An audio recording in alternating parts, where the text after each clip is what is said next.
Hello दोस्तों, good morning. आज है 16 जुलाई 2026। हम आ गए हैं आप लोग के समक्ष द हिंदू न्यूज़पेपर का कुछ मुख्य खबरों को लेकर के। आज हम 2-3 दिन गैप के बाद आए हैं आप लोग के समक्ष, तो इसके लिए क्षमा चाहेंगे और हम लोग देखेंगे कि आज क्या क्या है द हिंदू न्यूज़पेपर का मुख्य खबर।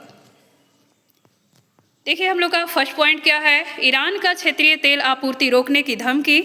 पश्चिम एशिया में बढ़ते भू राजनीतिक तनाव के बीच ईरान ने एक बड़ी चेतावनी जारी की है।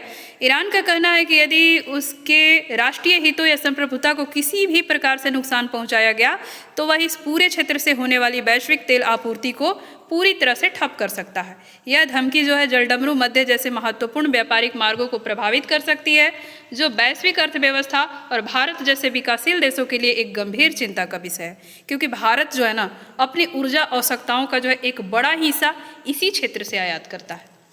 चलिए, नेक्स्ट पॉइंट है कुड्डनकुलम परमाणु संयंत्र डेटा लीक पर विवाद। तमिलनाडु में स्थित भारत के सबसे बड़े परमाणु ऊर्जा संयंत्र कुड्डनकुलम के एक प्रमुख ठेकेदार के सर्वर से डेटा लीक होने की खबर के बाद सुरक्षा गलियारों में हड़कंप मच गया है। एक कुख्यात रंसमवेयर समूह वर्ल्ड लीक्स द्वारा डार्क वेब पर लगभग 19,000 संवेदनशील फाइलें जो है सार्वजनिक कर दी गई है।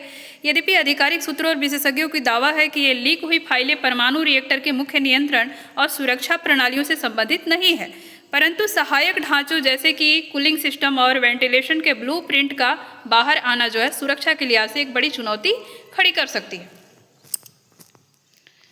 देखिए, नेक्स्ट पॉइंट है सुंदरबन के दलदली इलाकों में बीएसएफ की बाड़ लगाने की तकनीकी योजना।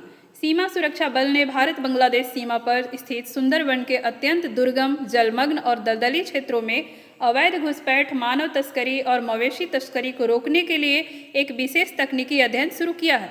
सुंदरबन की अनूठी भौगोलिक परिस्थितियों के कारण वहां पारंपरिक रूप से लोहे की कटीली बाड़ लगाना पूरी तरह से असंभव था। इस समस्या से निपटने के लिए बीएसएफ अब देश के अन्य तकनीकी और अनुसंधान विभागों के साथ मिलकर आधुनिक स्मार्ट फेसिंग सेंसर आधारित प्रणालियों और पानी पर तैरने वाली बाड़ जैसी तकनीकों को लागू करने पर जो है विचार कर रहा है। चलिए, नेक्स्ट पॉइंट क्या है। ग्रामीण रोजगार योजना के श्रमिकों की संख्या में मामूली गिरावट हुई है। क्यों हुई है? देखिए, महात्मा गांधी राष्ट्रीय ग्रामीण रोजगार गारंटी योजना के तहत हाल ही में जारी किए गए आधिकारिक आंकड़ों से पता चलता है कि योजना के अंतर्गत काम की मांग करने वाले ग्रामीण श्रमिकों की कुल संख्या में एक मामूली गिरावट दर्ज की गई है। अर्थशास्त्रियों का मानना है कि यह कमी या तो ग्रामीण अर्थव्यवस्था में हो रहे सकारात्मक सुधारों और कृषि क्षेत्र में बेहतर मानसून के कारण काम के अवसर की उपलब्धता को दर्शाती है, या फिर यह श्रमिकों का शहरों की ओर बढ़ते पलायन और अन्य औद्योगिक क्षेत्रों में नए रोजगार प्राप्त करने का सूचक हो सकता है। नेक्स्ट पॉइंट है जम्मू कश्मीर को पूर्ण राज्य का दर्जा और सुप्रीम कोर्ट की भूमिका। जम्मू कश्मीर को पुनः एक पूर्ण राज्य का दर्जा दिए जाने की मांग ने एक बार फिर जोर पकड़ लिया है। पूर्व वरिष्ठ नौकरशाहों, नागरिक समाज के प्रतिनिधियों और मूल याचिकाकर्ताओं के एक समूह ने भारत के मुख्य न्यायाधीश को एक औपचारिक पत्र लिखकर हस्तक्षेप की मांग की है। इस पत्र में माननीय सर्वोच्च न्यायालय से आग्रह किया गया है कि वे केंद्र सरकार द्वारा राज्य का दर्जा बहाल करने की प्रक्रिया में हो रही अत्यधिक देरी पर स्वतः संज्ञान लें और इसके क्रियान्वयन के लिए एक निश्चित तथा बाध्यकारी समय सीमा निर्धारित करें। चलिए, देखते हैं हम लोग का नेक्स्ट पॉइंट, आपराधिक न्याय प्रणाली में डिजिटलीकरण और दक्षता। देखिए, क्या है ये खबर। भारत सरकार और न्यायपालिका देश की सदियों पुरानी आपराधिक न्याय प्रणालियों को अधिक आधुनिक, पारदर्शी और नागरिक अनुकूल बनाने की दिशा में काम कर रही है। नए कानूनों के क्रियान्वयन के साथ साथ अब प्रौद्योगिकी के एकीकरण पर सर्वाधिक बल दिया जा रहा है।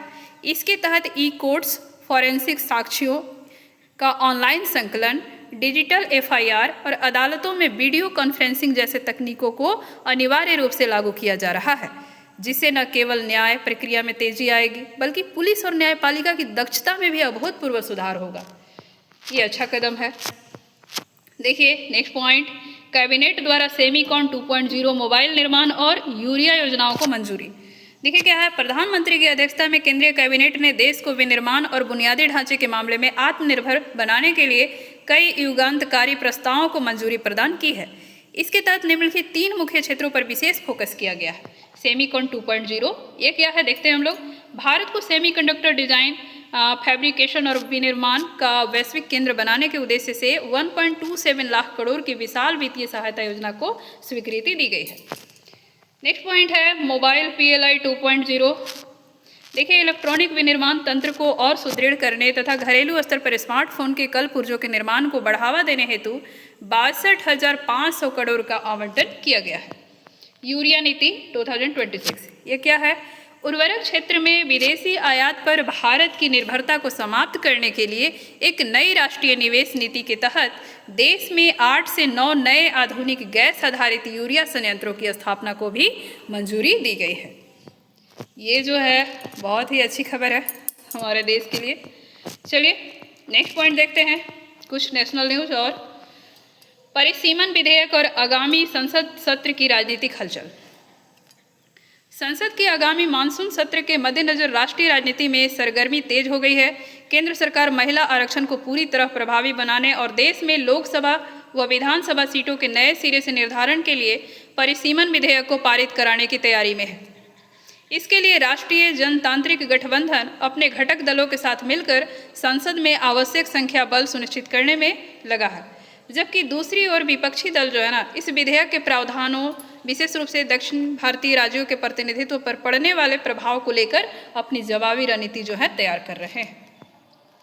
नेक्स्ट पॉइंट है पूर्वोत्तर के राज्यों में नागरिकों की सुरक्षा पर सुप्रीम कोर्ट की सख्त टिप्पणी।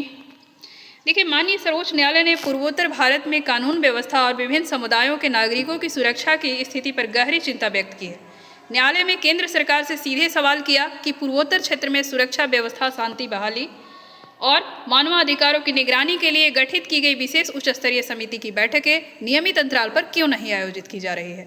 कोर्ट ने सरकार को निर्देश दिया है कि इन बैठक को निरंतरता के साथ आयोजित कर जमीनी स्तर की प्रगति रिपोर्ट प्रस्तुत की जाए। नेक्स्ट पॉइंट है, देखिए क्या है, भारत UK मुक्त व्यापार समझौता का ऐतिहासिक क्रियान्वयन क्या है।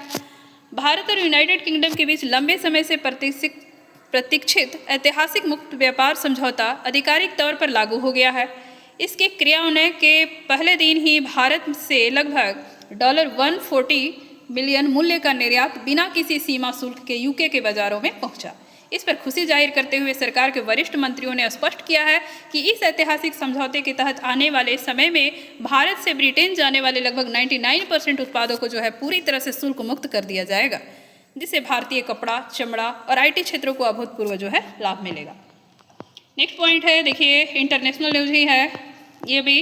वैश्विक स्मार्टफोन बाजार में जारी ढांचागत मंदी।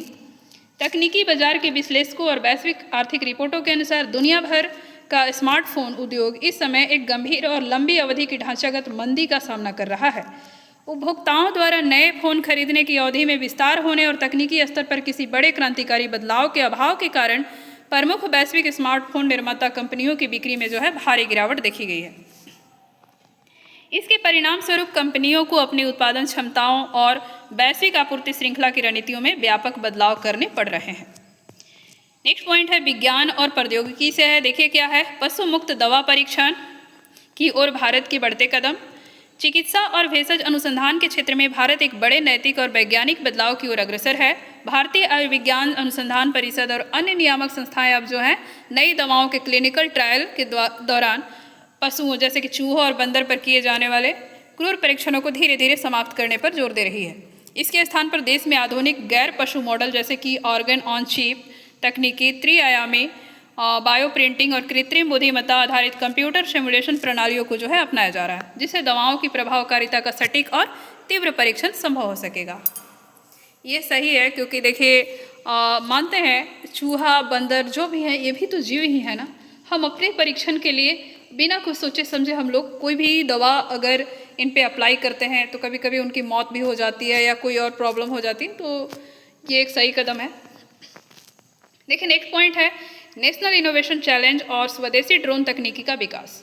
इलेक्ट्रॉनिक्स और सूचना प्रौद्योगिकी मंत्रालय ने देश में स्वदेशी ड्रोन विनिर्माण, अनुसंधान और रक्षा अनुप्रयोगों को बढ़ावा देने के लिए निदार 2.0 नामक राष्ट्रीय नवाचार चुनौती की शुरुआत की है। इस राष्ट्रव्यापी प्रतियोगिता का मुख्य उद्देश्य जो है भारतीय स्टार्टअप्स, इंजीनियरों और शोधकर्ताओं को ऐसे उन्नत ड्रोन विकसित करने के लिए प्रोत्साहित करना है जो कृषि, आपदा प्रबंधन, चिकित्सा आपूर्ति और सीमा सुरक्षा जैसे संवेदनशील क्षेत्रों में बिना किसी विदेशी निर्भरता के पूरी तरह से कार्य कर सकें।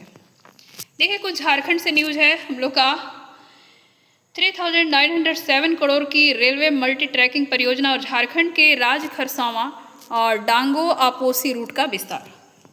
देखिए केंद्रीय मंत्रिमंडल ने देश के खनिज समृद्ध क्षेत्रों के बुनियादी ढांचे को मजबूत करने के लिए 3,907 करोड़ की एक बृहद रेलवे मल्टी ट्रैकिंग परियोजना को हरी झंडी दिखाई है। यह परियोजना जो है मुख्य रूप से झारखंड और उड़ीसा के राज्यों को आपस में जोड़ेगी। इस योजना के अंतर्गत झारखंड राज्य के राज खरसावां से डांगो आपोसी रूट पर चौथी रेलवे लाइन बिछाई जाएगी। अत्यधिक व्यस्त रहने वाले इस रेल मार्ग के विस्तार से झारखंड के प्रमुख खनिजों जैसे लौह अयस्क, कोयला और चूना पत्थर के परिवहन में अभूतपूर्व तेजी आएगी। मालगाड़ियों के आवागमन में लगने वाला समय घटेगा और रसद लागत में भी भारी कमी आएगी। नेक्स्ट पॉइंट है राज्य मतदाता सूची पुनरीक्षण और निर्वाचन आयोग की तैयारियां। झारखंड में आगामी चुनावों की प्रारंभिक तैयारियों के तहत राज्य निर्वाचन आयोग ने मतदाता सूची के विशेष संक्षिप्त पुनरीक्षण के कार्य को युद्ध स्तर पर तेज कर दिया है। राज्य के मुख्य निर्वाचन अधिकारी CEO जो हैं उनके निर्देशानुसार बूथ स्तर के अधिकारियों द्वारा घर घर जाकर मतदाताओं के विवरण का भौतिक सत्यापन किया जा रहा है। आयोग ने स्पष्ट किया है कि इस प्रक्रिया के तहत राज्य के लगभग 1.63 करोड़ पहले से पंजीकृत मौजूदा मतदाताओं को अपना सूची में बनाए रखने के लिए किसी भी नए दस्तावेज को जमा करने की आवश्यकता नहीं होगी, जिससे आम जनता को अनावश्यक असुविधा से बचाया जा सके। बस आज के लिए इतना ही। आप सबको बहुत बहुत धन्यवाद समय देने के लिए। आप लोग बने रहें, प्रतिदिन देखें हमारी वीडियो को और जानें देश विदेश की खबरों को। धन्यवाद।